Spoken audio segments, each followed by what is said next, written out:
Welcome back once again to the Top 10 Movie Podcast. My name is Mulley, and Mike is right across from me at our favorite spot. And we are here once again to talk about movies.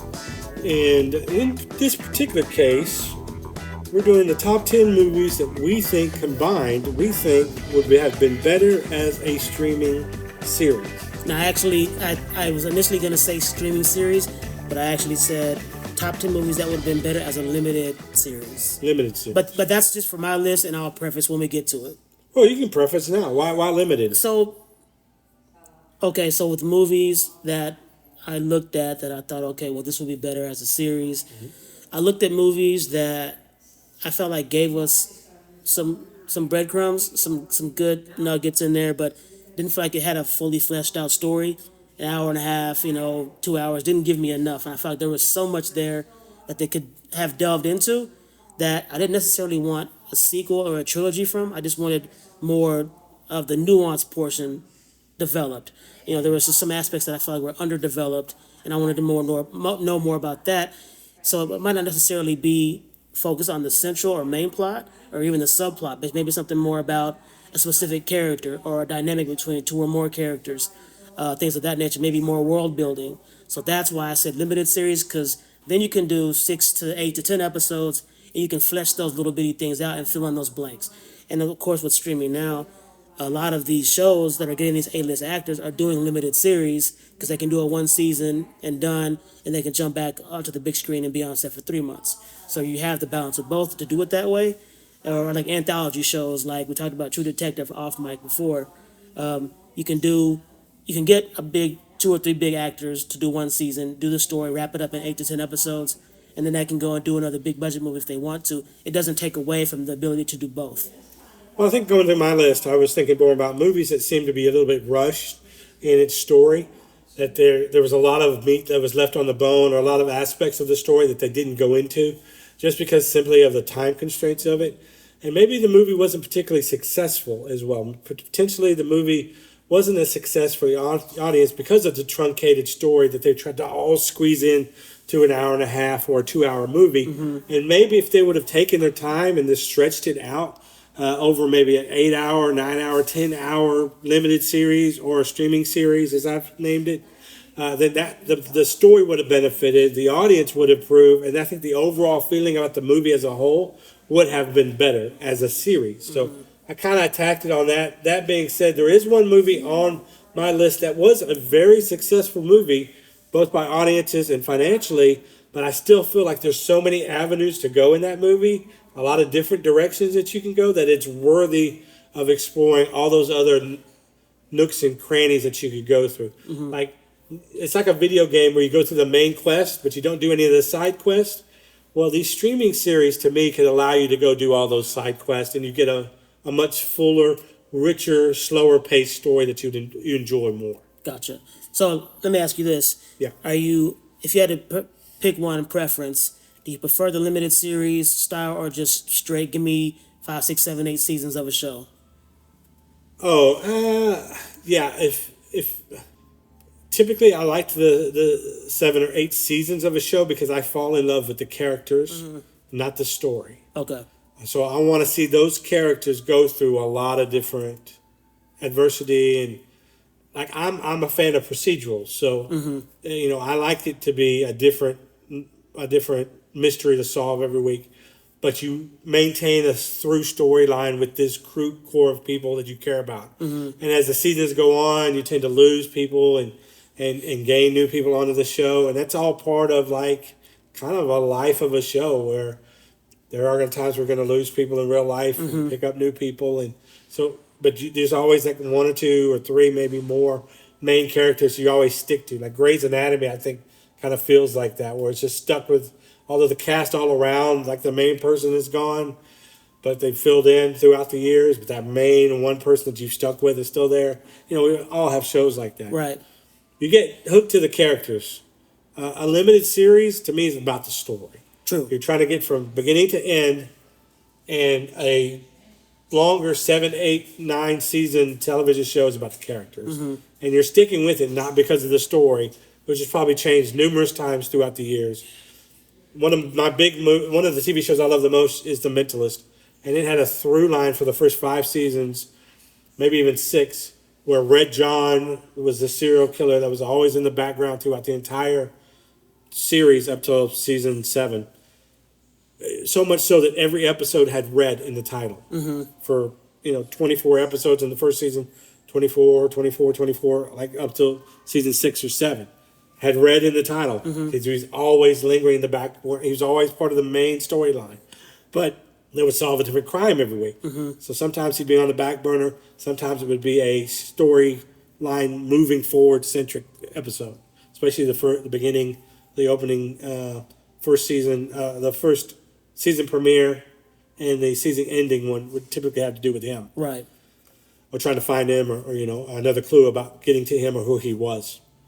And that was great, but you really stayed on for the characters, and you stayed on for that storyline too. It was a great mix of the two. Typically, you don't get that. Right. Typically, there's one bad, maybe for a season, and that's it. And then there's a new bad the next season, or something else. But no, I think I prefer characters over story, but that doesn't mean I'm not down for a great story. Yeah, I think there's pros and cons to both, right? Like obviously, you get a lot more of what you want, I guess what you consider a long format series, where the show goes on for but see, I can't even watch older shows that were basically that predate streaming, which were like 18, 20, 22 episodes a season. Like it's too long. It's too long for me now because you have so much filler, and when you have a show that's gone on for 6, 7, 8 years, like take for example for me, my favorite show of all time is The X-Files, and that show went on for 9 seasons. Took a long hiatus. They did a movie. Changed main characters at one point. And then they kind of brought them back in a limited capacity. They did 2 more seasons, really way past their prime and their window had closed. But the thing was, it kind of speaks to what you were saying. I mean, everybody really watched that show for Mulder and Scully.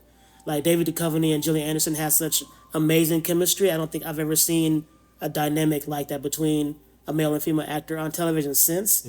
And that show spawned a million other types of shows like it. But eventually, it's about the conspiracy, UFOs and the government conspiracy. But I think when a show goes on that long, it does speak to the fans' adoration for the chemistry between the 2 main characters, and a show like that being a limited series just wouldn't work because I think fans would be clamoring for more. Yeah, I think that's happening now. Right. Like there's popular shows that come out now that we all think is too short. Oh man, there's only 6 episodes this season, and then we've got to wait 2 years for the next season to come out. And it's just, Whereas you're talking to a guy that but about 4 or 5 years ago binged all 21 seasons of NCIS, which is like 24 episodes a season. That sounds extremely taxing. And how do I get through it? Because I love the characters. I got to love the characters. And, man, I went through a lifetime. You go look at Jethro Gibbs, who's the main star of Mark Harmon, the main star of NCIS when it started back in 95 or something ridiculous. And he looks just so different after 21 seasons. It's crazy. But you grow with those characters. And I spent that in a year probably. So, well, I think it's good that we live in an era where we can pick and choose. Yeah. There's limited series, but then there's like long format series as well. So there's something out there for everybody. There is.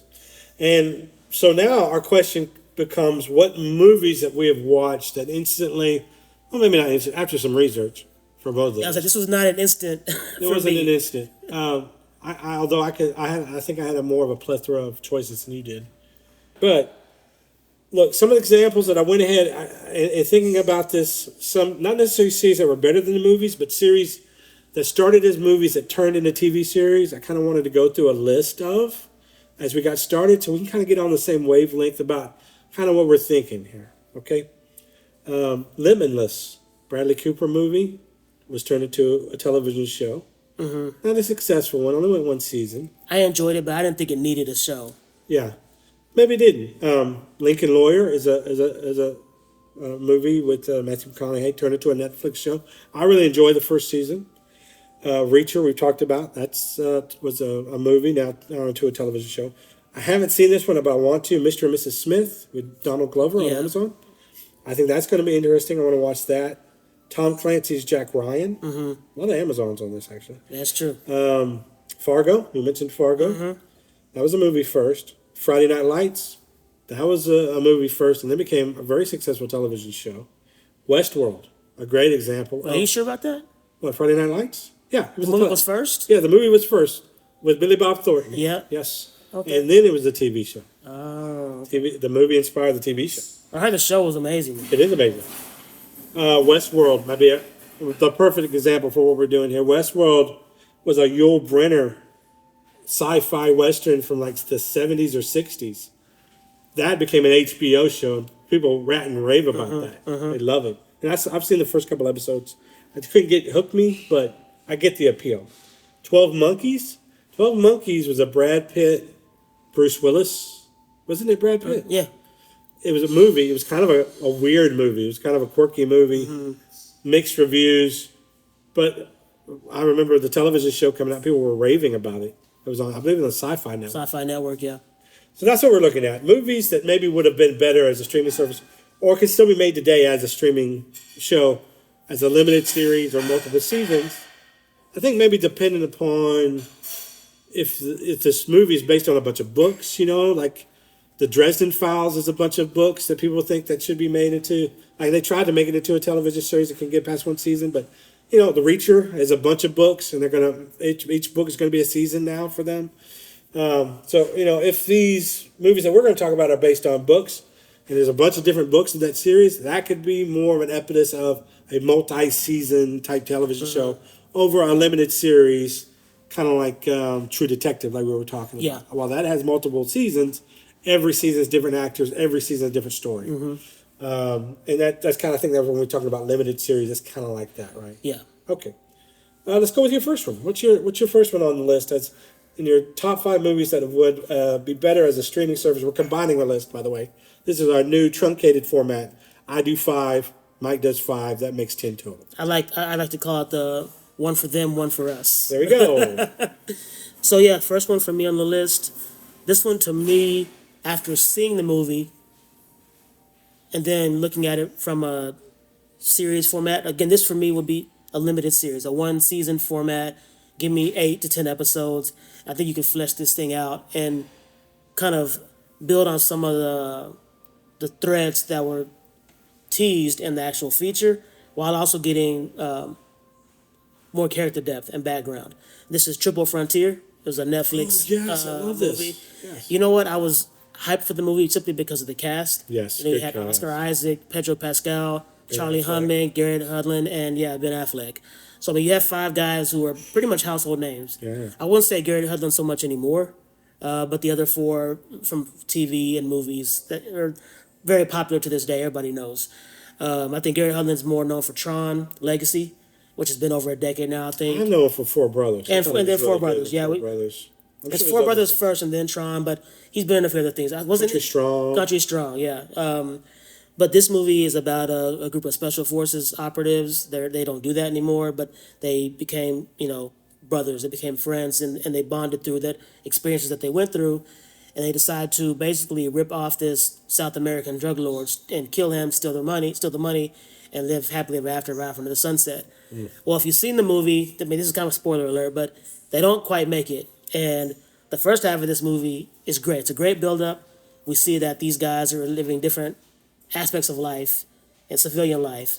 And Struggling. I think a lot of them are struggling. to acclimate to yeah, civilian life. there's no mission anymore, so it's like, well, how do I just deal with the mundane now? They're having a hard time dealing Big with time. Monday. Especially Ben Affleck's character. Yeah. I'll never forget the scene where Oscar Isaac just goes to check in just to see how he's doing, and it's been memed all over the internet now. It's the clip where "How you been?" and Ben Affleck's like, I'm good," but you can tell in his face he's not good. It's very not good. Good subtle acting. There. Yeah, for sure. And I think Ben Affleck's highly underrated as an actor. People kind of look at him as like, oh, well, he's Batman, but it's like if you watch Daredevil. The Town, Clearly Daredevil. Really, Daredevil? Come on, man, we're not doing that. The Town, Argo, Yeah. Good Will Hunting, even. Chucky. Gone Girl. He's done some really good roles. What's the basketball movie where he's the coach? Came out maybe a couple of years ago. I heard that was pretty good. Gone Baby Gone. No, not even that's his brother Casey. Anyway, So yeah, they decided to rip off this Colombian drug lord, and the movie had a great potential. The trailer looked great. You see all these amazing actors in it. You think it's gonna be one of those like spy espionage escape movies, kind of in the same vein as Lone Survivor, which was based on a true story, but was really good. This movie to me, I needed. You talked in the opening about wanting more character development. Yeah, I think a limited series, this would have benefit from a limited series I agree. because you have five guys who used to, where their only sole focus and drive in life was to do this one thing, and now that they don't need to do that anymore. That mission, the mission's over, and how do you reacclimate? I would like to see episodes focusing on them trying to just figure it out and struggling through life, and maybe they're still kind of getting together, and then by episode 2 or 3, Oscar Isaac gets wind of this drug lord who has this money, and he has a way in, and then he starts to get the crew back together and pitch this idea, and then they kind of struggle with why should we do this, what's the risk involved, and then the last 2 or 3 episodes build up to this climax of them stealing the money and them getting away with it, and that's to me how it ended. But obviously the movie didn't end that way. Yeah. It was really frustrating. I had a lot of hype for this movie, a lot of expectation, and to me it didn't miss, it hit the mark, yeah, at all. What do you think about doing the mission as from the start of the movie, and then tell each one of their stories about their difficulty to flashback? In flashback, like Lost, Yeah. where we suddenly reveal things about their characters as they come up against things in the robbery stage or whatever. So when I thought about this movie for the list, one of the things I thought of was kind of the opposite of what you just said, where start off with the hook, where maybe it's a mission from the past, 5, 10 years ago, when you're off special forces, and then we go cut splice between the past and present day where they're struggling with life. Gotcha. And then something like a big hook happens at the end of episode 1 or 2 that kind of Leads us into the rest of the Yes. story. That makes sense. yeah. I like that. Pretty good. I like that. Triple Frontier. Thank you, man. Thank you. Okay, so my first movie is based. The movie was based loosely on a 1954 short story by Philip K. Dick. If you don't recognize the name, Philip K. Dick is a well-known sci-fi author. His stories have inspired movies like Total Recall, Minority Report, and The Adjustment Bureau. This particular short story was called The Golden Man.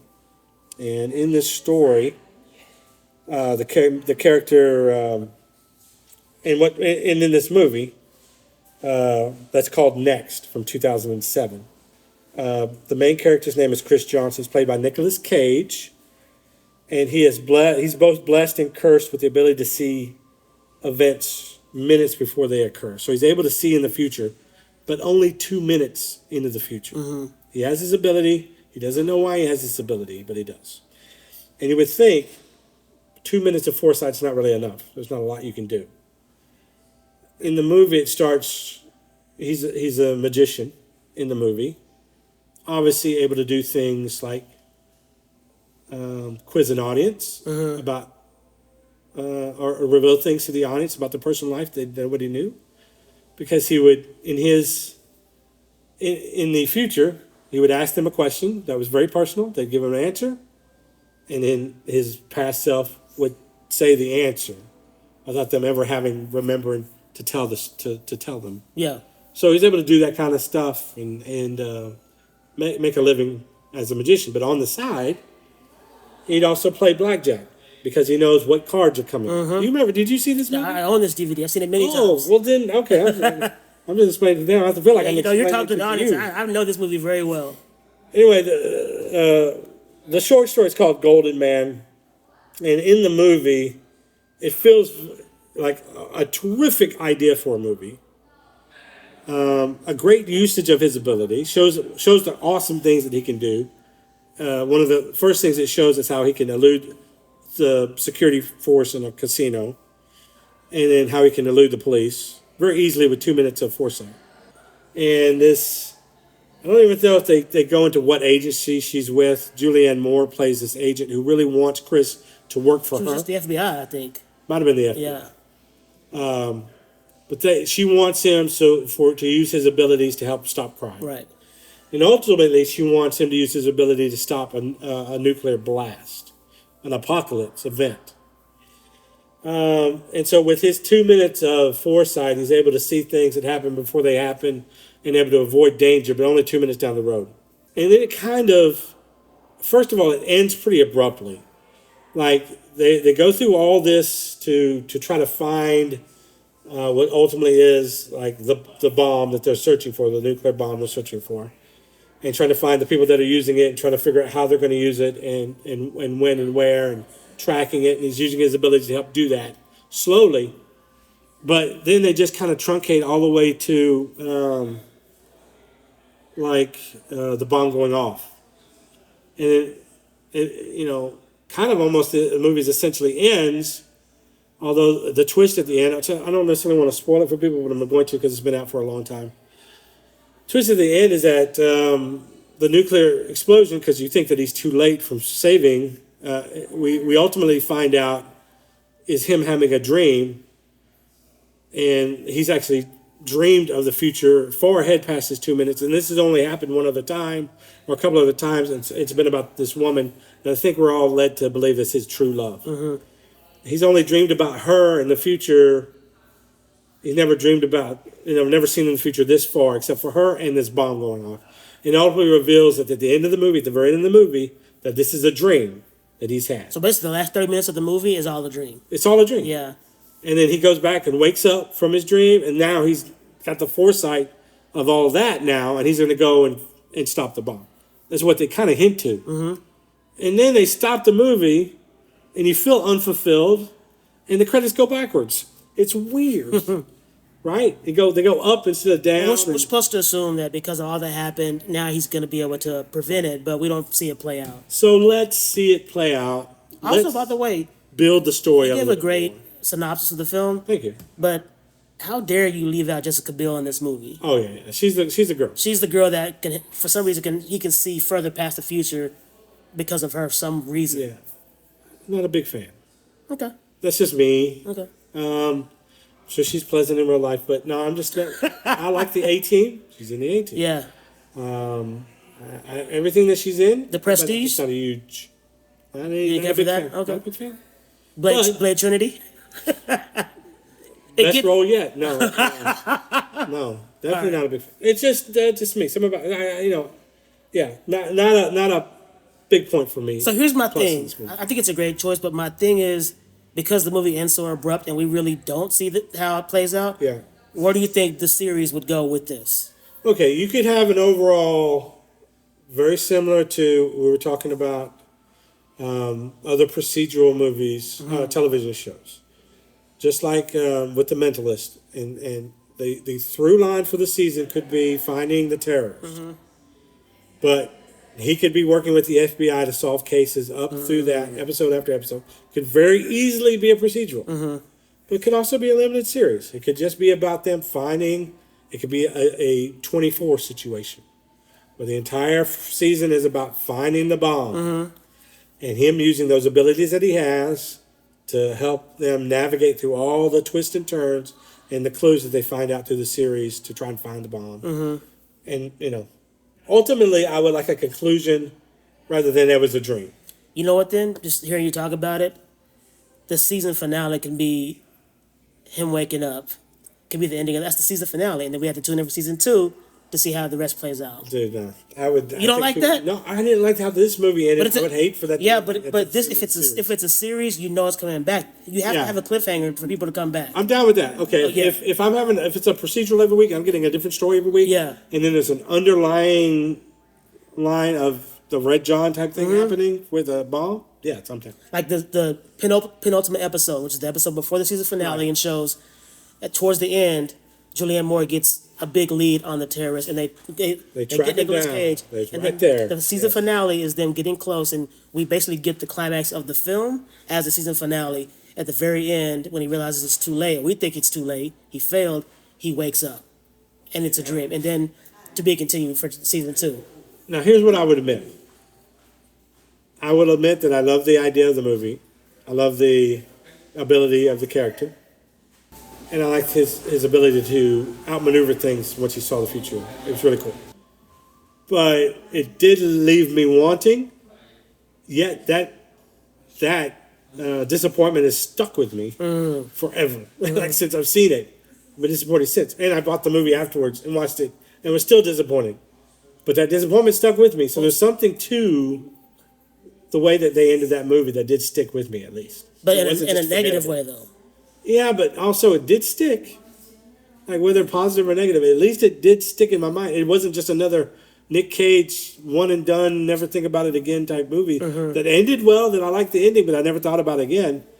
This has bothered me so much that I've still put it on this list. It left you with a strong reaction. With almost 20 years later, Yeah. Yeah, that's true. That was 2007. great premise. Let's use this ability in other ways, like Okay. a mentalist or Sherlock Holmes, solve some crimes.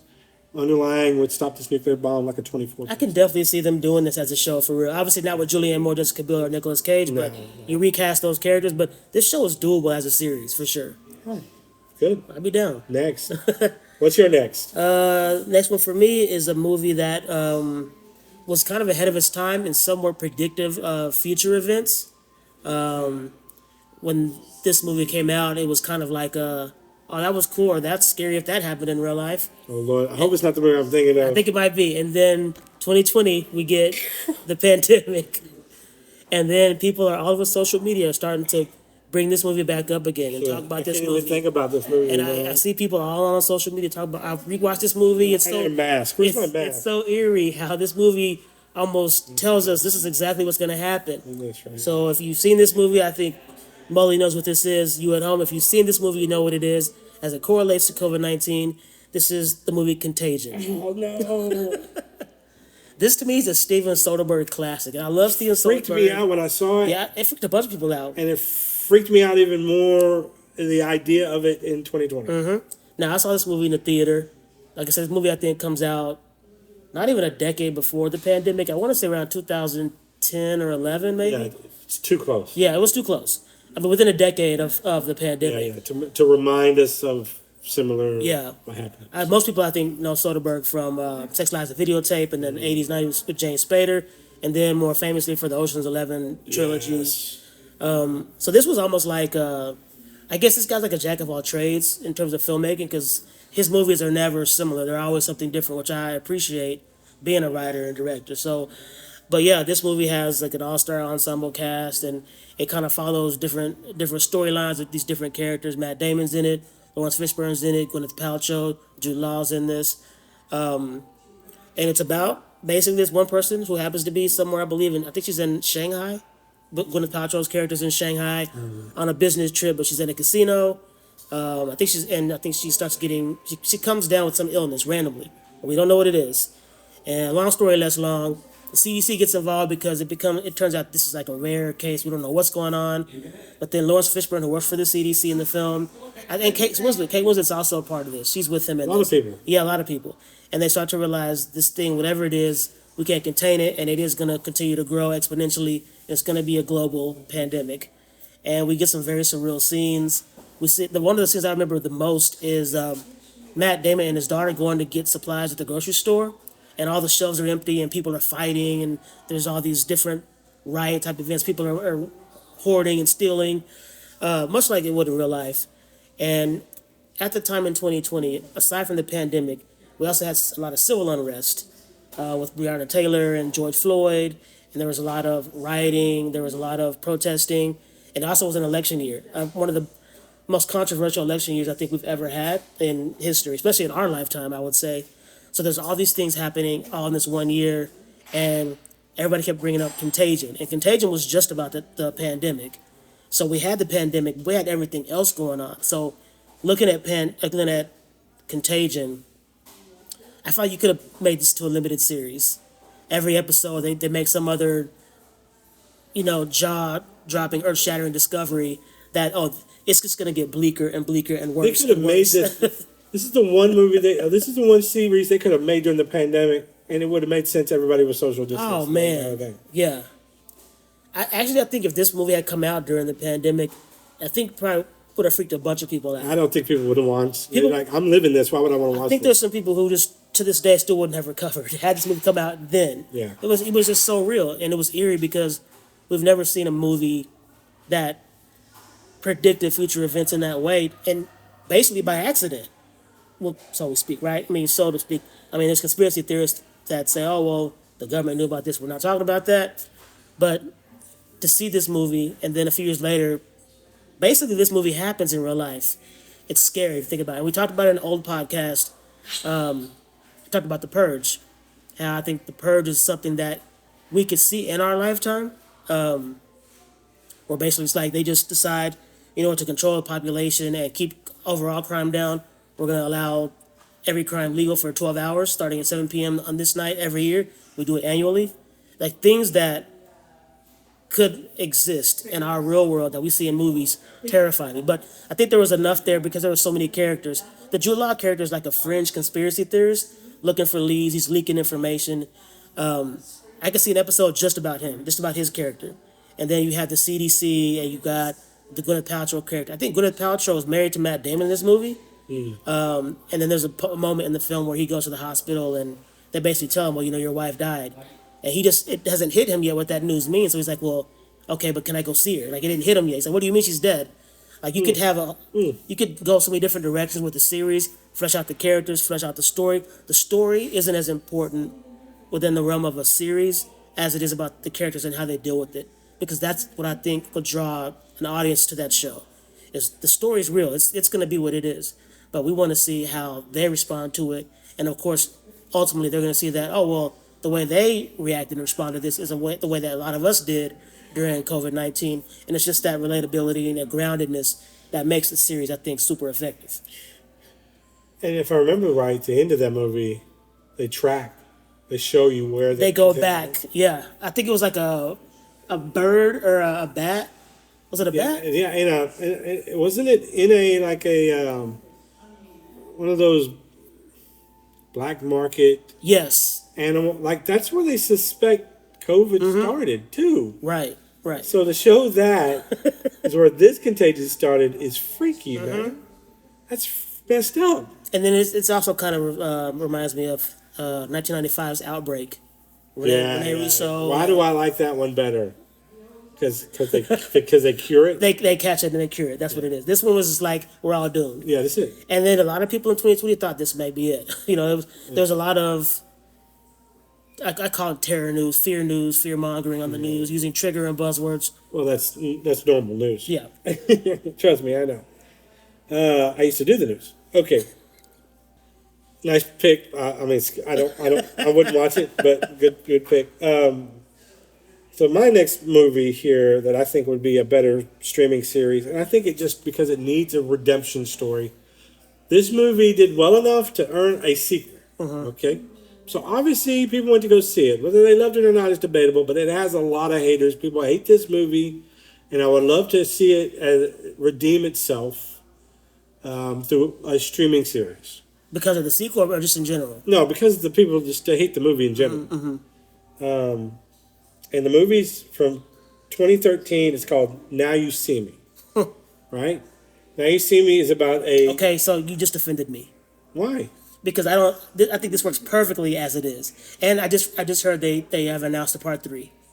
We haven't even given me a chance to describe I know, my bad. That's my bad. Go ahead. I'm pitching this series as Ocean's 11 with magic. Right? Accurate. They pull off a bank heist in this movie. And it's pretty slick how they do it. What if they did this in kind of an Ocean's 11 style streaming series?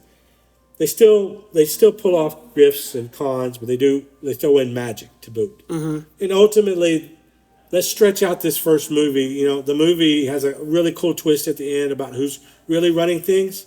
That could be a really cool twist in the first season, right? Like the guy that we think is pursuing them is actually ultimately helping them. But we don't know that. He's the bad guy all the way up maybe until the penultimate episode. Yep. Whatever he needs to be revealed, right? Even in a limited series, then he would be revealed probably in the last episode. But let's stretch that out a bit, all right? Let's keep him on the trail a little bit longer, trying to track these guys. Let's let them almost get caught. I could even see this as a weekly procedural show as well, where a group of magicians help to solve crimes, help people in need, pull off heists. Think about TV shows like Leverage, like Castle, Equalizer, Elementary. Like you've got just this group of magicians that find a magical way to help people in need, or to help solve crimes, or like, so it could even be more of a procedural as well. But they're anti-heroes, basically. Yeah, but how they get things done is just uniquely magic, and through illusions and cons and grifts and mental tricks, and you know what I mean, using illusions to help catch the bad guys potentially, or in this particular case, stretch out that movie a little bit more to where we can build on the characters individually, like where how each one started. Let's start caring a little bit more about each one. You don't really go into this movie caring about them. They're all like established, high-level magicians from the start, but we don't get to see their origins. Yeah, it's a very brief intro in the very beginning, Right. and they rush over it. Let's go into each one's past throughout the season. Let's stretch it out and let it mean something about what they're doing. So that's the kind of like choices that my they're Triple making. Frontier take, like flesh out the characters more. Yeah, Yeah. inform us why they became who they are, and why they're making the choices that they're making throughout the season. And ultimately, trying to find this master magician that's put him on this path. Maybe give him a better reason to put him on this path. Maybe a more justice or justified or meaningful reason. Or just flesh it out more. Anyway, this is such a very divisive movie that I've just seen. I thought was fine. But I don't understand the hate for it. But I would love to see it be seen by the majority of people in a better light. And maybe fleshing this out more as a streaming series. And giving something needs to be redemptive, not only about the movie in itself, but these characters. We need more. We need to feel more about them, so we can feel for them more through the struggles they're going through and the things they have to get through to get ultimately to the end. I need to feel for it, but I want to see their backstories of each one, the difficult childhoods, how they grew up. One grew up, maybe as a carny, in a tough lifestyle with no dad or something. All the backstory stuff that you get that I got like in shows like The Mentalist and stuff like that. I want to see here fleshed out. So now you see me. So you mentioned Ocean's 11 style with Ocean's 11 with magic. Yeah, so with that idea, you could definitely have, like, you could have one season arc just be this rival group of magicians that are the antithesis to our protagonists. Bizarro magician. Yeah, if you will. Yeah, so they first they get thwarted because they don't see it coming, right? And then they have to figure out the whole season for that. The plot for that season, the arc, is figuring out who these guys are. We have to expose them. What are they up to? And then it turns out that faction is not just but using magic for causing chaos, but they're actually maybe a terrorist group as well. Yeah. There's a lot of ways that could go. That could go good. Yeah, you're right. But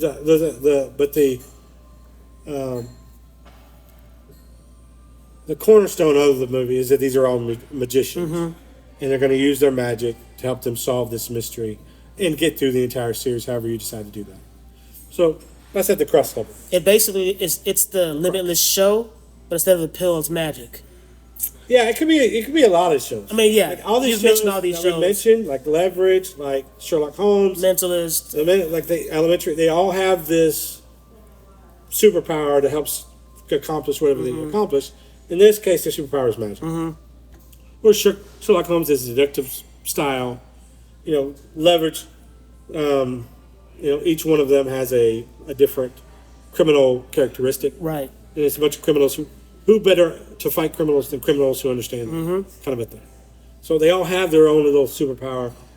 Magic just seems to be the turn in this one. So I like it. I really loved the first movie. I'd never seen anything like it before. Yeah.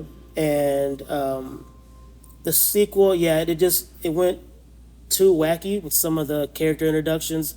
Like if you've seen it, Woody Harrelson's character, his brother gets involved, and he acts really, really weird. It's kind of bizarre, very off-putting and jarring, because Woody Harrelson's playing that character as well. And they have Daniel Radcliffe, who's like this guy who basically makes these guys do this thing for him. Right. So they have to figure out how to outmaneuver him. There's a really cool sequence where they're in this vault, and they have to steal this thing. I forgot what it is. And like a 4 or 5 minute sequence of them hiding this. It's a card. I forgot what it is. It's something they have to put into the computer database. Yes. They have to insert a USB or something.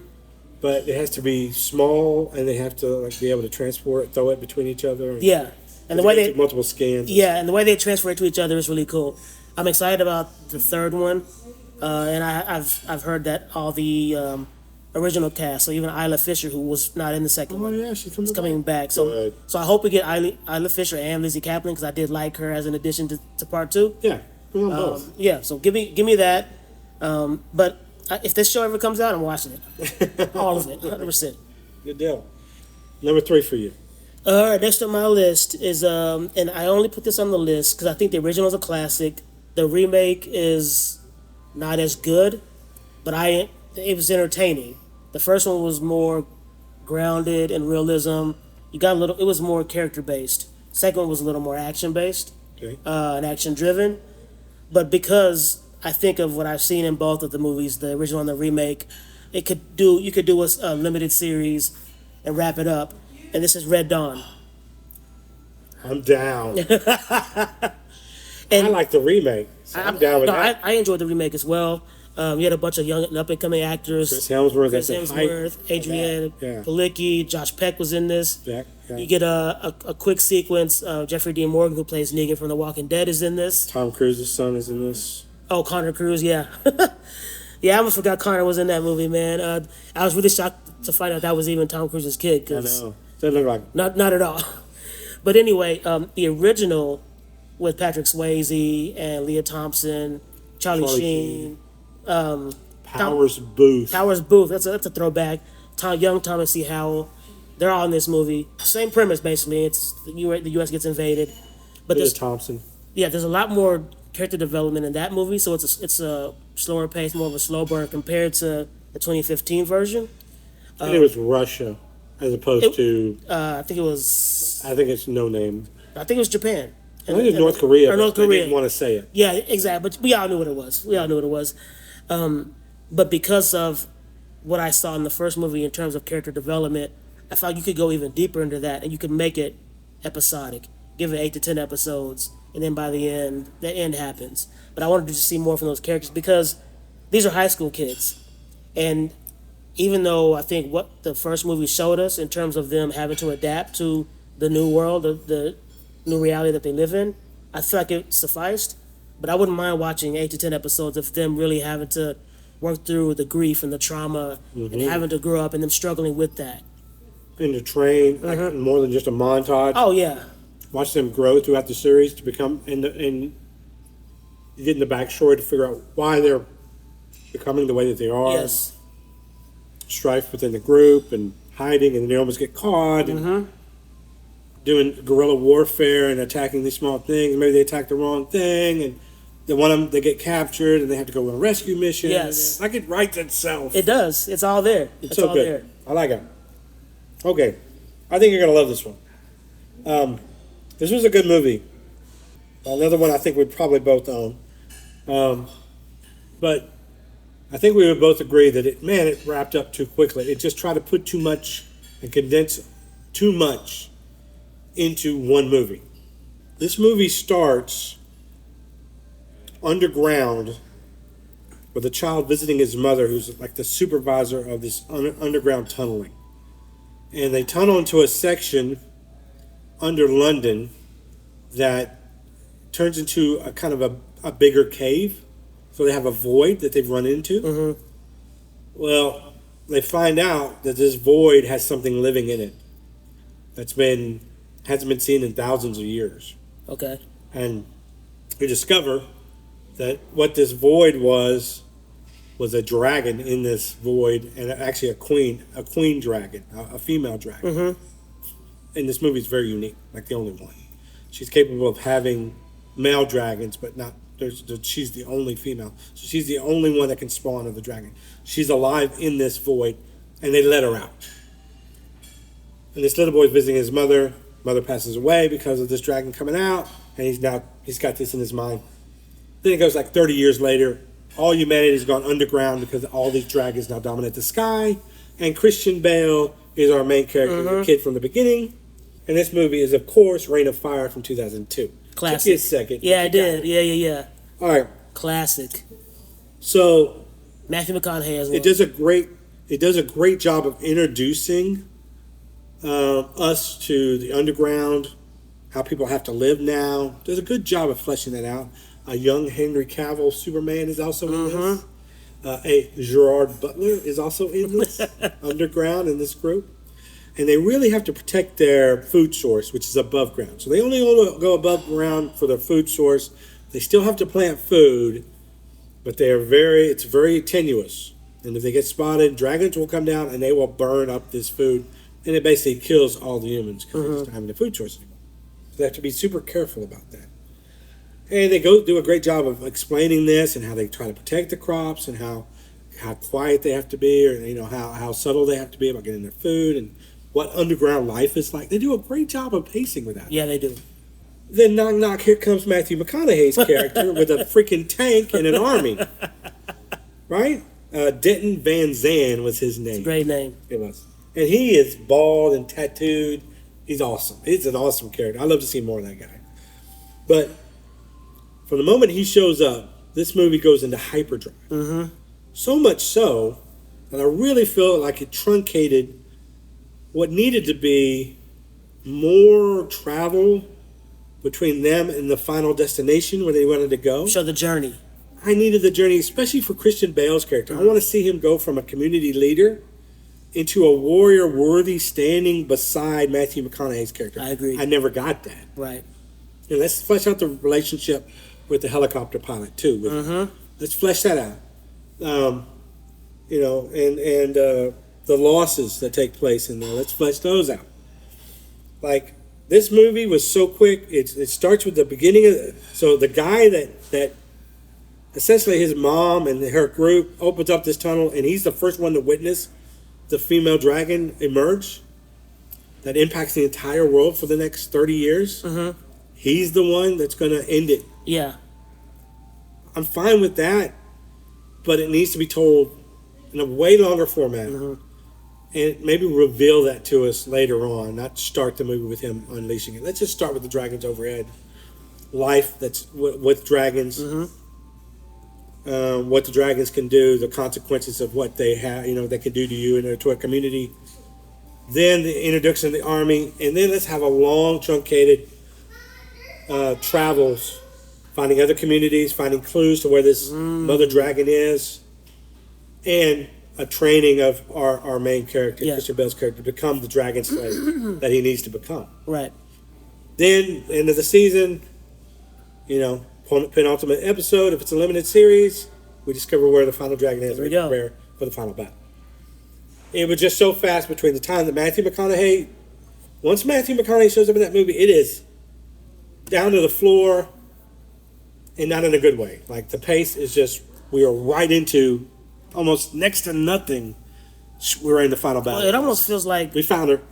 There's a big chunk of the movie that was maybe cut out, or a bunch of changes halfway through. Yeah, maybe. I don't know. But yeah, I agree with you on that 100%. Like, once he shows up, it's a completely different movie. The pacing picks all the way up, and you start to feel like, well, wait a second, we rushed to get to this point. Yeah. Now it's just like, wait, what's going on? What's happening? It's just a lot of chaos, confusion. And look, the first episode can be all about the community, and then Matthew McConaughey's character can show up as the end of first episode cliffhanger, like the thing that gets you to keep going.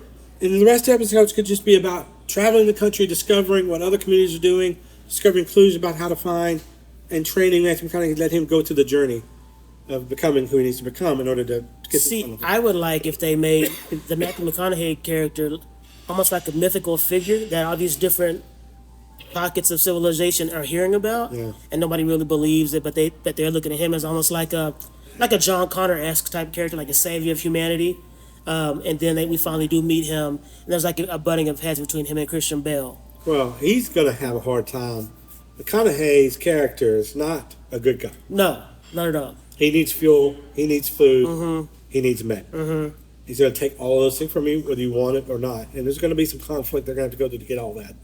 Like, they just showed a short example with their own community. That's one community. He's doing that across the entire country. Right. To get where he needs to go. Plus, what's his backstory? He's an American in England. Yeah. In a tank. He shows up in a tank. It's so crazy. Let's get more what his backstory is, Yeah, I'm with you 100%. So, Reign of Fire, this series would be awesome. It needs to happen. The title sounds cool. Reign of Fire, the series. Yeah. Good night, dude. Such a good movie. Again, I think better is a limited series. You know what I mean? We're not fighting dragons for 8 seasons. So Right. limited series. Okay. On ending in the ultimate battle, and end it differently. End it more epic. It just was too truncated. It was too fast. I agree. It wasn't earned. We needed to earn that. That's what it is. Wasn't earned. We need to earn it. Amazon, you hear that? Rate of fire. Let's Make go. this happen. Let's go. That might be the best. I thought you so would love far. that. Wow, that I was thought really you would love good, that. man. You I crushed really that. fell in love with it. All right, next one for me. I might have to kind of explain for you. Maybe not. You might agree. But this movie has had its trilogy, so it's pretty much run its course. Franchise is dead, at least in my opinion. Okay. Because it's like, how many times can you do the same thing over and over? This is about a Secret Service agent having to protect the president, basically. And we've seen this a number of times. They even had 2 different types of this movie come out in the same year. One was Channing Tatum, and one was Jimmy Foxx. The other one was Aaron Eckhart and Gerard Butler. That's Olympus Has Fallen, and that's the movie I'm going with. Okay. As it needs to be a series, because This was Morgan Freeman. Well, I'm not thinking Morgan Freeman. Anyway, I'm sorry. All right, go ahead. yeah, I mean, he might have been in. He's in Olympus Has Fallen, but the president was Aaron Eckhart. Okay. Yeah, Morgan Freeman was like one of the cabinet members or whatever. I swore he was the president, but I'm thinking of. You're thinking about Deep Deep Impact. Impact. Yeah, 1998. A little too far back, my friend. He is my president. Okay. I don't know what you're talking about. He's the only one I've ever voted for. Right in, baby. Morgan Freeman, 2024. You just put in your own little box, Morgan Freeman. Morgan Freeman from Deep Impact. From Deep Impact. Like, I don't want Morgan Freeman, the actor. I want the guy who's the president. Okay, you know what? You made me think of something. Or Danny Glover. Danny Glover. He's a good president, in too. 2012 stays in the White House and helping people. He does. I'll find your dad. And then the next thing is never finds his dad. Okay, you gave me something to think about. If this whole AI thing is going to continue, which it is. It's We're going to make this on AI? No. Let me tell you where I'm going Sweet. with it. Let me log in right quick. If we can find a way to AI generate a full life Morgan Freeman from Deep Impact or a full life Danny Glover from 2012, and like physical AI embodiment of that character Are both of them melded together? as a real person, then put him on the ballot in 2073, 74. It's a matter of time AI is going to be president. And will it even matter? That sounds super scary what you just said. Will it even man. matter? Will it even matter? But I mean, if AI is creating the person, then yeah, that is an AI person. AI's going to make the decision. So, like Wow. what the president would make. He's going to do the best. Or she's going to do the best. Well, that's Transformers. Or no, that's the Terminator. AI made the decision for us. I mean, look. What is the president to me and you? It's not a person we've ever met. I've never met a president. I got close to Clinton, I think, kind of. But then Secret Service swept me away and put me in prison for 10 years. Of course. No, he came to a local college that I was working at the time. No, all right. So what is the president to me and you? This is way off topic. Somebody I don't vote for. The president is someone that you see on television, that you hear about, you hear audio from, you watch video of him talking, and you read things about him. But other than that, you see him in the news. Other than that, you never met the man. Don't even know if he really exists in person. You assume that he does. Everybody does. But you don't really know. Right. Because he's never been anything but digital to you, or on print. A name on a piece of paper, ink on a piece of paper. It is AI already, that. Like, that could be... That's No, it. I see what you're saying. Yeah. It's so... I'm not even saying it's fakeable. Yes, it's fakeable. Everything we see and hear from the president, AI can do all that. Yeah. I mean, you really even need AI to do all of that. But you could... Technically now, yes, with the visual stuff. It's just a person that you've never met, so it could be digital. Like, the president to you is all digital. He might be impacting your real life. True. Might be impacting your wallet. But he could technically be an AI and you would not know. That's the thing. I'm not saying that he is. I'm just saying that it could be. It's as simple as that because he's not real to you. You don't have to meet him every day. For once, you brought up an AI discussion I can't argue with. For once, you got me this time. Somebody at home is arguing. R1 fan. So so Olympus Has Fallen. I mean, I don't think this is like a super popular movie. It didn't come out like in the summer, that prime time where everybody goes out to the theaters. Speak for yourself. I'm Well, fine with that. Well, I know you like it, and I think it's serviceable. But to me, Gerard Butler's he peaked really early in his career, which was 300. Yeah. And Well, he was in a lot of things before that. I believe. I mean, Timeline comes to mind for me. Paul Walker. Yeah, it was Paul Walker. Yeah. He was the other main lead next to him. Oh, okay. I didn't know that.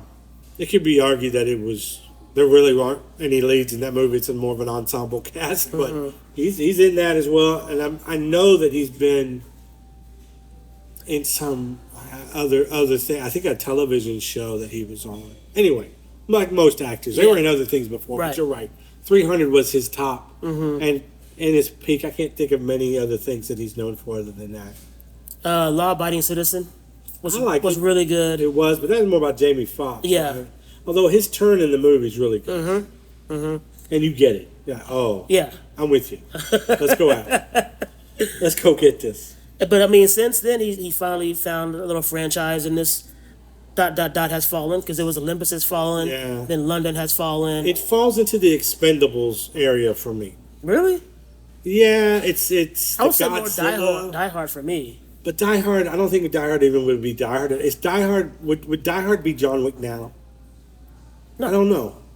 It's a side genre that the Expendables, all the action-y films outside of Wick. Wick is not that way.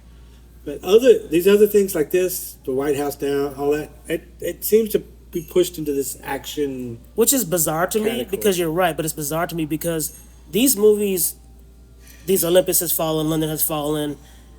There's a lot of dry spells in between the action sequences. The action sequences aren't lengthy, they're not extended, but there's a lot of dry spells, a lot of exposition, a lot of character storytelling, exposition. And a lot of these movies, a lot of sections of these movies are kind of boring to me. Like if I catch it on TV, I don't watch it, especially if it's at a part where it is about a bunch of characters talking. It's a lot of planning when they cut back to Gerard Butler and Aaron Eckhart. Like, what's the plan? They have to figure it out. It's a lot of stealth. It's like Metal Gear Solid in a way, because there's a lot of sneaking around, planning. It's not just running, gun, shooting. Just trying to do things in between the action scenes and spend all the money on. That's pretty much it. Yeah. But I mean, the premise is cool because in the movie, these characters are best friends. Gerard Butler is a Secret Service agent, very well respected and trusted by the president, who's Aaron Eckhart. The White House gets attacked, and they've got to take him on the run because there's terrorist factions after him, like they always are. And this main guy, I think his name is Mike in the movie, Gerard Butler's character. Sounds right. He's got to figure it out, basically. And Aaron Eckhart's along for the ride. Like, whatever you say, I'll rock with you. It's weird because Aaron Eckhart is a kind of a hero in himself. Yeah, like I feel like he could have given him a gun and he could do stuff too, but then why do I feel like Harrison Ford is a better president? Maybe because Air Force One made him like he was Mike. Right. He didn't have a mic. Right, exactly. He had to be that, yeah. But you can make this a series, a limited series. Oh, yeah. Actually, I would prefer to just instead of doing a 3-movie franchise, give me one limited series and just be done with it. Be done with it. Because, honestly, you don't want to have Olympus Has Fallen Season 2. It's like, well, how many times is Olympus going to fall? Yeah, this guy's under threat all the time. They need to get their stuff together. Yeah, like Mike isn't doing a great job. Can we cut off some of these threats earlier on? Right. Instead of waiting till they actually get to the White House? Yeah. With the missile? Because with movies like this, the terrorist faction, they have a very thin premise and justification for what they're doing. It's just they're from overseas and they don't like America, basically, is what it is. Now, we're saying that, but there is a TV series we've already mentioned called 24 that somehow survived multiple seasons while the world was going to end every season. Well, they had a unique premise. Every episode was an hour. One day. Or one day, yeah. So 24 hours. Yeah, 1 hour, yeah, one day. So that's a unique premise. It is.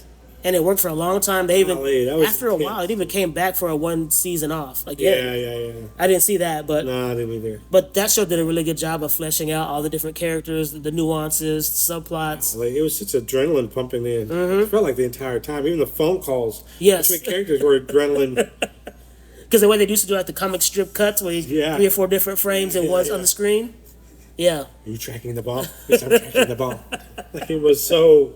It was so adrenaline. And I think the parts of this film that, like I said, are kind of dry and drag on and are boring, I think you could make those a little more impactful if you had 8 to 10 episodes. Okay. Simple as that. Okay. All right. Now, you've seen these movies, right? I have. Okay. Yeah, you know I have. I just had to double check. All right. In a similar vein, This is a criminally underrated movie with one of the best casts of unknowns at the time that really spurred on to be. You know what I'm talking about, right? No, I don't. I just thought just from that. You didn't give me enough to go on. Sorry, man. 2010, based on a comic book called The Losers. Okay. Okay, Jeffrey Dean Morgan, Idris Elba, Chris Evans. Zoe Saldana. God, Yep. Zoe Saldana. Think about this. This movie was not well received. It should have been. It was stylish. I'm gonna tell you why. A-Team had just come out. Yes, that And is that's true. why. And I wrote this. Here's the premise for the TV show or the streaming show. Oh, you wrote a premise. A quick. Oh, let's go. This is Let's the go. elevator pitch. This is one little quick little. All right. This is it. Think a more stylish A-Team meets the boys. Ooh. Right? So this is a group. If you've never seen the movie, and a lot of people didn't apparently. Very similar to the A-Team in the sense that they are a group, a military, more like I don't know, it's like contractors, but they are like Mercenaries. it's very secret Yeah, mercenary. yeah. But they work for the military, a faction of it anyway. I always forget what. And they're sent on a mission. The mission goes bad, and they are supposed to be killed at the end. Literally, a rocket hits their helicopter they're supposed to escape in, which they had put children in to escape. Tragic. And now they're on the run. They're undercover. They have to stay under the radar to allow the people that are looking for them to think that they are dead. So they want to stay dead in their minds until they can find out who is actually looking for them, who tried to kill them, basically. In order to do that, they are out of country. They're going to have to sneak back into the country in order to find out who's tried to kill them and clear their names. Very A-Team-ish. Yeah. Right? But a lot more style, a lot more funny. Yeah, I feel like they leaned a little heavier on the humor and comedy than they did. And the style. And the style, yeah. Very, very unique visual style. They keyed in a little bit more on the romance thing too, with Zoe Saldana. So again, I think they could introduce the gore more aspect of the boys, and they could have a lot more fun on that end than the A-Team did. And it could be a series, so them getting double crossed, them getting now trying to suss out who Zoe Saldana is, them getting into the country, them and then it could become even a procedural after that. It could be an A-Team's like hire these mercenaries to help you solve your issue type thing. Maybe a burn notice type thing with them. But definitely A-Team vibes, no doubt. And then ultimately finding out the big bad is and trying to get their names back. And whether they do get their names back or not their reputations back or not is left in the air. But it can be either way. I would watch it, but I think it would be a tough sell only because the A-Team movie, the TV show exists. Yeah, that's true. But because there's also a twist with Idris Elba's character at the end of the movie. Right. Where he goes... Double cross. Yes. Also, consider that this comes from a source material. So The Losers is a comic book and a comic book series. So, that story of The Losers could influence, give you a lot of branching storylines to explore. Was it a graphic novel? No idea. Oh, you Never don't read know. it. Okay. Just know that it did come from a comic series on Vertigo Comics. I don't know how long the run was, but just know that it did have some source material, so there's things to draw from. Kind of like Wanted. Wanted is that same way. Yeah. But I liked Wanted. I'm fine with the way Wanted is. Ooh, that's a good one, man. And the movie Wanted is. I'm fine with the way that it is. Okay. But you could make that into a series as well. Wanted could be a great... Like, all these movies that we love could probably make great series as well. But in this particular case, with like Next and Now You See Me and The Losers, I really felt like they were underrated, maybe underserved by the movie version, and could see their full potential in a streaming service. As far as Reign of Fire, I think this is a great idea that was truncated down. Agreed. I want to see stretched. So that's it. The Losers.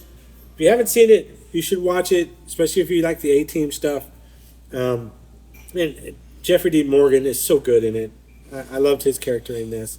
And if you want to see more Chris silly Chris Evans you got in there. That's true. He definitely gave me silly. Johnny Storm vibes from Yeah, it's Fantastic very Four. much Johnny Storm. Early on for him. And also Columbus Short's in that. If you know who Columbus Short is. Yes, Columbus Short was in Scandal. Yeah, he for one season. One season. Yeah, he even makes there's some line there where he does something. He's I'm like the Black MacGyver. I'm MacGyver. MacGyver.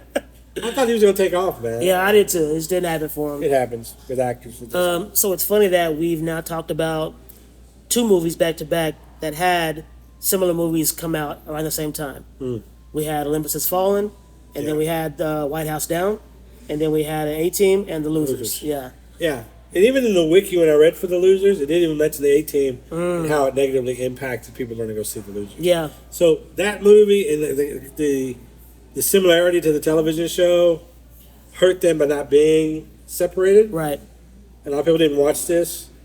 Let's rehash it again. Let's do that, but they do it as a series. Yeah. And even if they didn't do this as a series, if they don't do it as a series, have they waited a few years to do this movie after 18?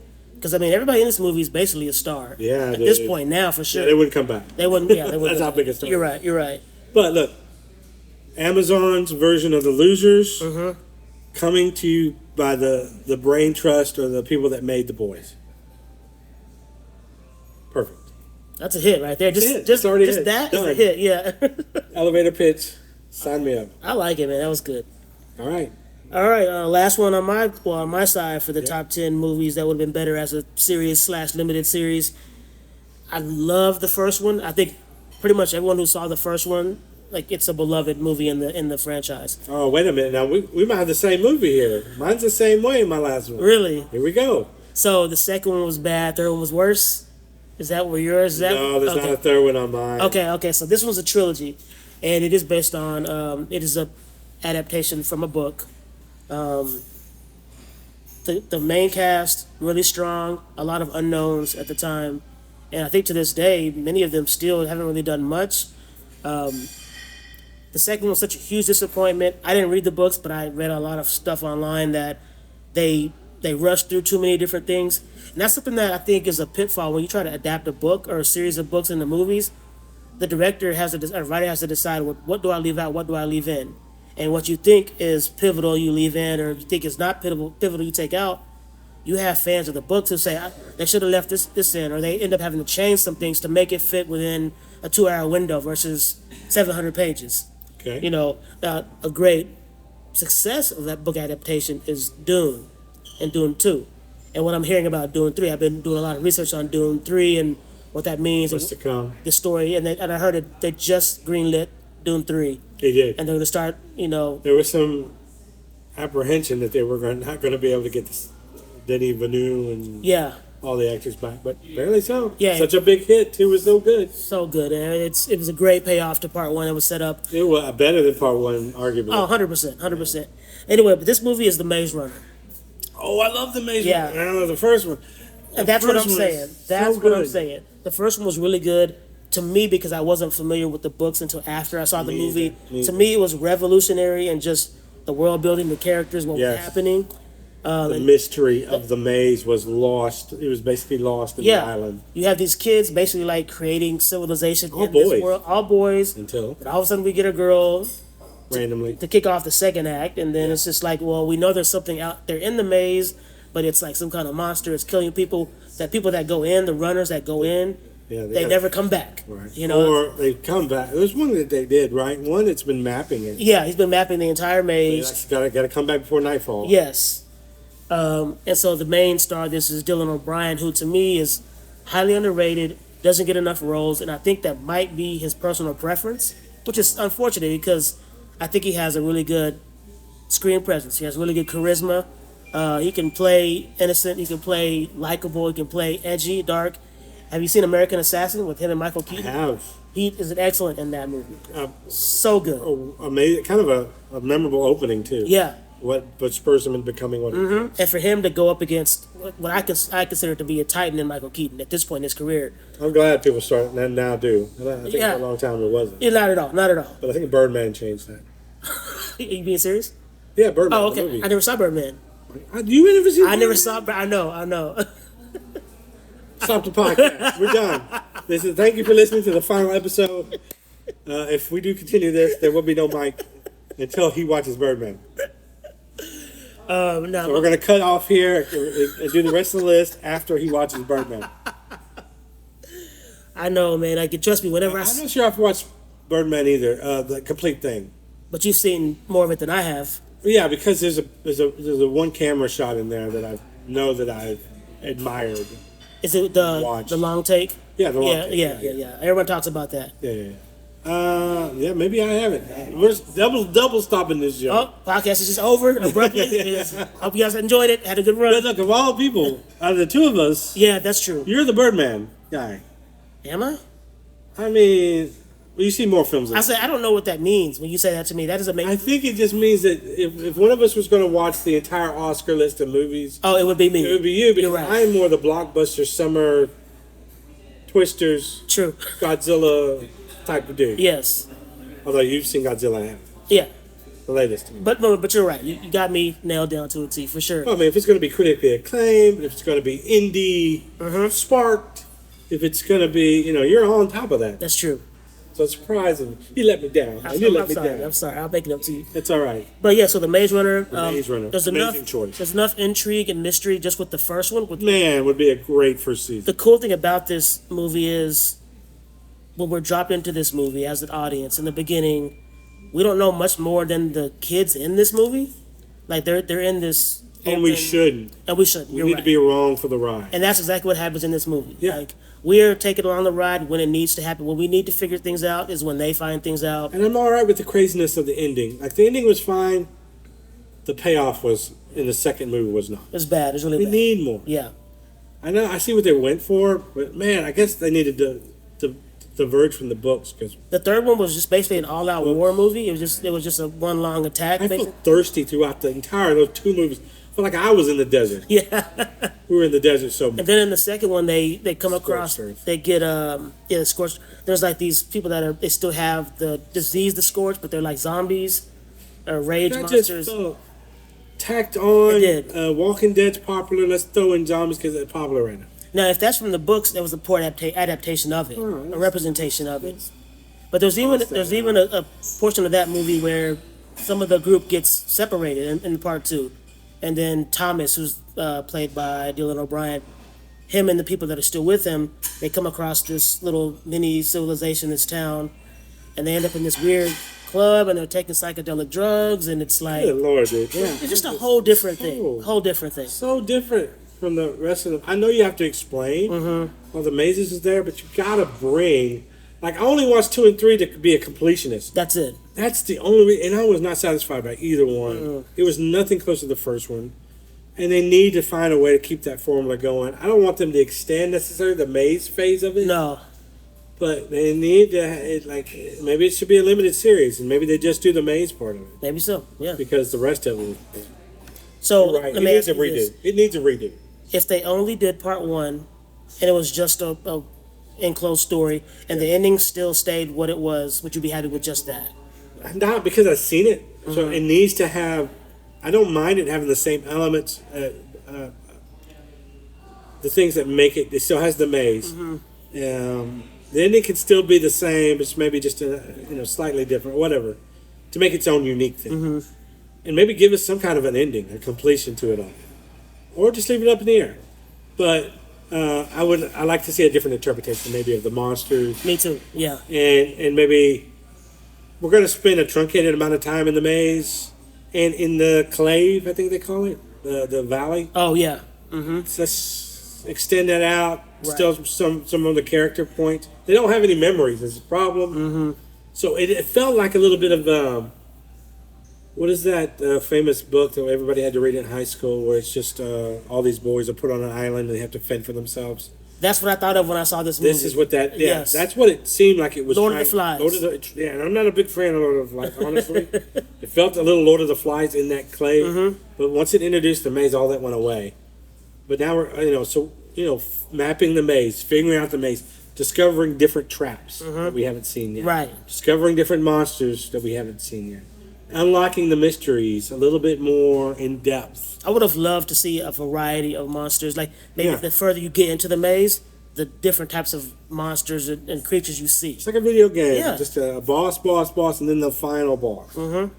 and then the discovery of Samus is a girl or whatever. Good pick. Thank you. Like Maze Runner. I didn't remember this until right now as you were talking about Maze Runner. This may disqualify my last one. My last one has a TV series that came out. Oh, really? On Disney Plus, I believe. Okay. But it's targeted towards kids. And it changed the main character from a fully grown adult male into a teenage girl, I believe. Okay. Or maybe a girl in her 20s, a young girl. So to me, so please forgive me, it has come out, I didn't remember till just now, it did come out as a streaming service, Disney Plus show, but to me was aimed towards children or aimed away from me. So maybe it just maybe it was aimed at young girls and not me, so I didn't immediately think of it. I want the adult, regular characters from this movie to be the TV series. Very popular movie, spawned a sequel. Sequel was fine. Stars Nicolas Cage. I told you, two of these things are Nicolas Cage. You know what it is now. Yep. 2004's National Treasure. I love National Treasure. And the thing that I think I love the most about it is the deep dive into American history. And how they use that as clues to find a treasure. Yes. And they just barely scratch the surface of historical events they could tap into. Remember the movie, Matthew McConaughey movie? It's got Steve Zahn in it. He was a military guy. They were finding a treasure with Penelope Cruz. It wasn't Sahara? Sahara, that's it. Sahara leaned on the Civil War battleship that had gold on it. Remember they leaned on that? Well, National Treasure kind of took that to another level, where it uses past American events to like find in this case the greatest treasure ever put together. We could go into far more detail and find far more valuable things potentially, or just lead to that final monster treasure, and we could truncate that out, man. And touch every aspect of American history. Like a little bit of this, a little bit of that, a little bit of this, a little bit of that. We go into the Civil War.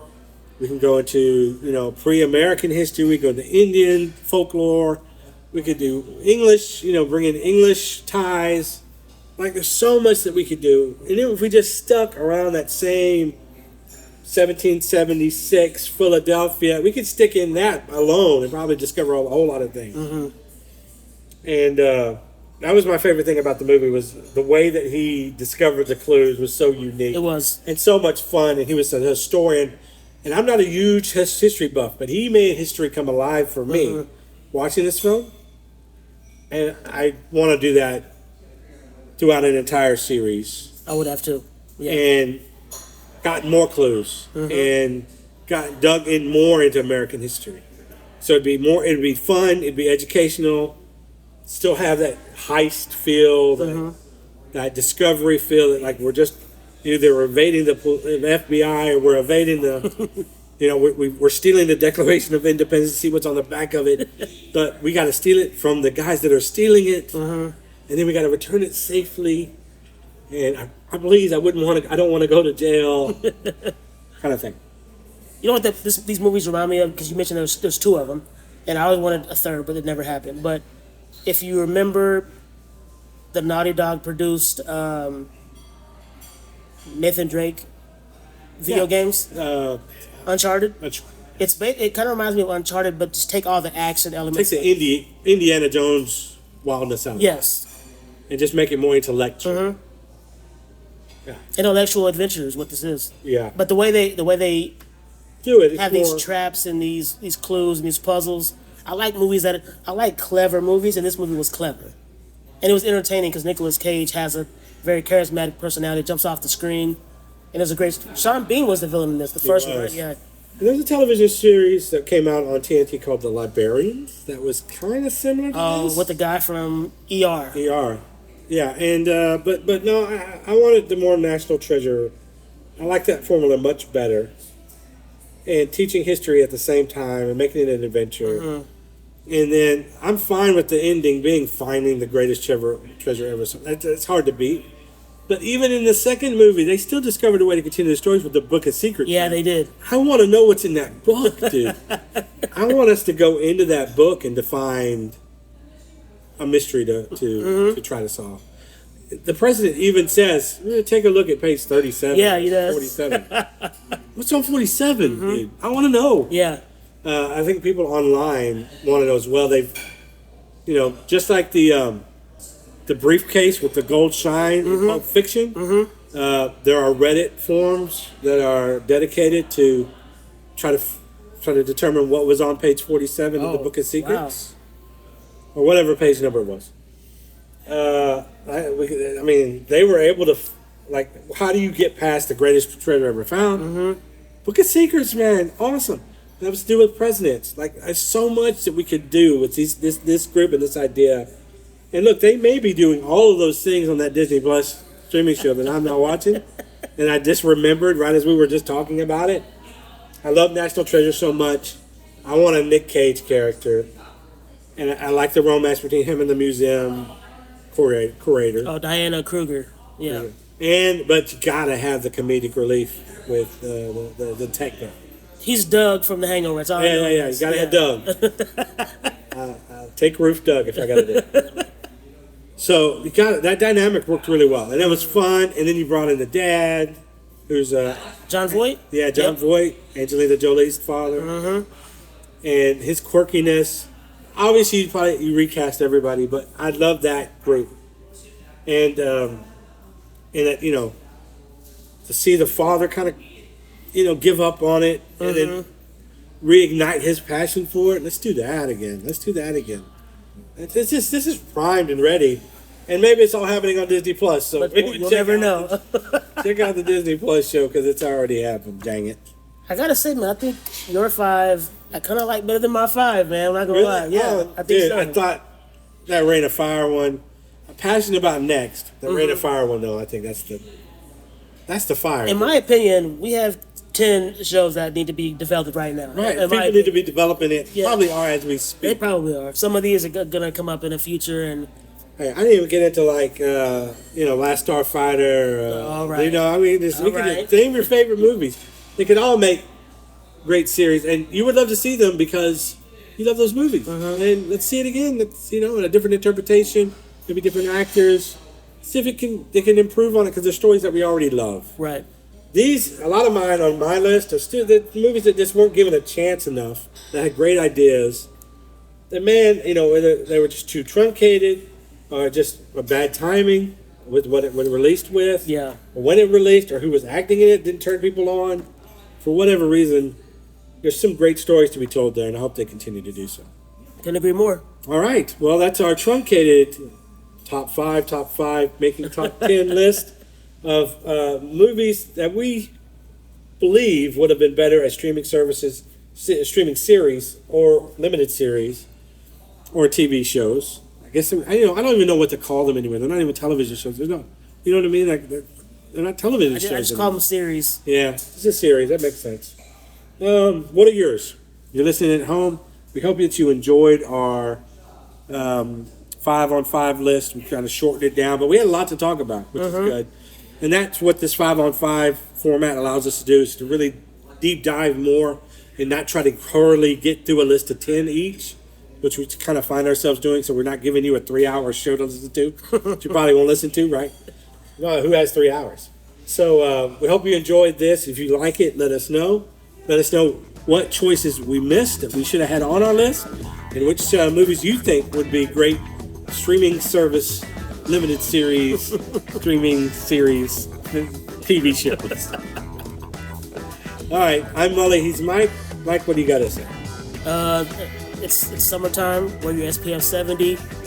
Bring out the super soakers, the water guns, the water balloons. Egg people's cars. TP someone's house. A water slide, dude. I love the Gator Run. You remember that?